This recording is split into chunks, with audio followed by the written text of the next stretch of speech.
Good morning, and happy Monday from the farm.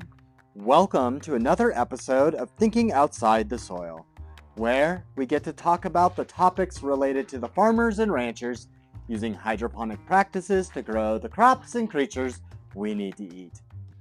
I am your host, Seany Alfalfaseed. Thank you for being with us on this beautiful morning. It is minus 2 degrees Fahrenheit here in Greeley, Colorado, with a wind chill around minus 10. The girls are cooped up like most people when it's cold.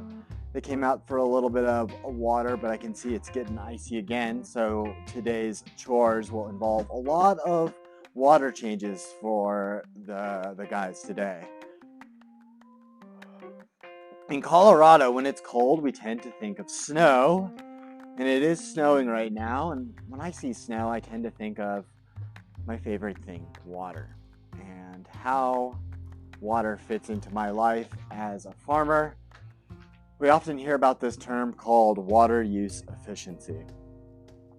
I've mentioned some numbers in previous episodes and talked about water use efficiency briefly. Us hydroponicists will scream from the rooftop about how well we're using water.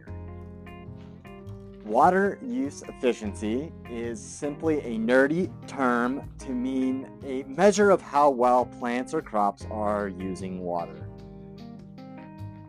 We can think about it with the plants we grow. If we use just the right amount of water and none of it goes to waste, the plants are going to grow strong and healthy, and that's what we mean by good water use efficiency.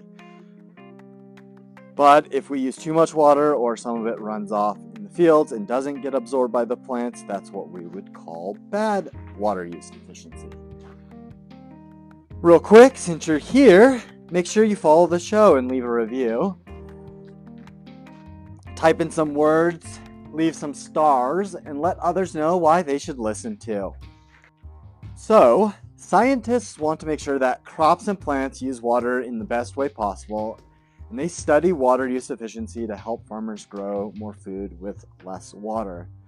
As farmers, we calculate the water use efficiency simply by dividing the total amount of our crop yield, so whatever the weight of our harvested crop is, and we divide that by the amount of water used to grow the crops. Generally, in science, we report this in metric. However, here in the United States, we tend to use that in ton per acre feet or ton per gallons used. Those numbers are one number over the other, and we tend to express those in a ratio, which shows how well plants use water.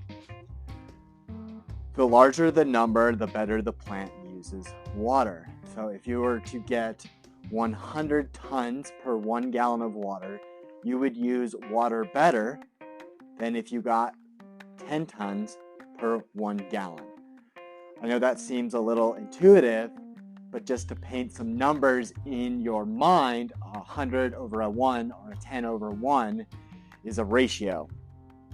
For example, in the alfalfa and barley episodes, the huge difference in water use efficiencies I started to point out were when I mentioned the 500 for fresh matter and 40 for dry matter, compared to a field use of alfalfa where there was a water use efficiency of 12 for fresh matter and 2 for dry matter.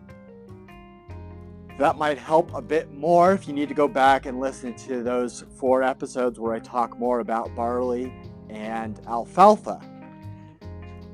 Water use is important because it helps us as farmers determine which water practices and which irrigation methods are most effective and allows us to use water most efficiently. Now, water is also our most precious resource, and it's our duty as stewards to use it as wisely as we can. Climate change is causing droughts and water scarcity in many parts of the world. Hydroponic farming offers advantages and can mitigate these impacts in the world. Reducing water waste helps to protect our environment by conserving the water for other uses, and it reduces the strain on our water systems and the ecosystems. One of the leading authorities in hydroponics is often cited that hydroponic practices save water and increase food production by up to 6 to 10 times, which is very important to meet the growing demands of a growing population. And most importantly, considering how we look at water use efficiency is going to be essential for sustainable agriculture and water resource management.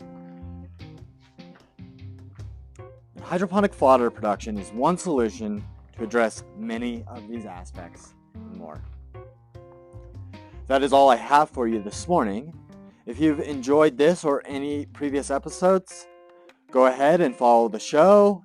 Hit the little subscription button so you can get the notification. To learn more about how hydroponic fodder helps farmers save water, improve livestock quality, and become better stewards, get a copy of my book over at thinkingoutsidethesoil.com. And as a special listener to my show, check out all the links below. There's a special free sprouting video just for you. So go ahead, follow the show, get the book, watch that video so you don't miss out on becoming part of the next agricultural revolution. Join us tomorrow on another episode. Thank you for being with us today. Take care and have a lovely day.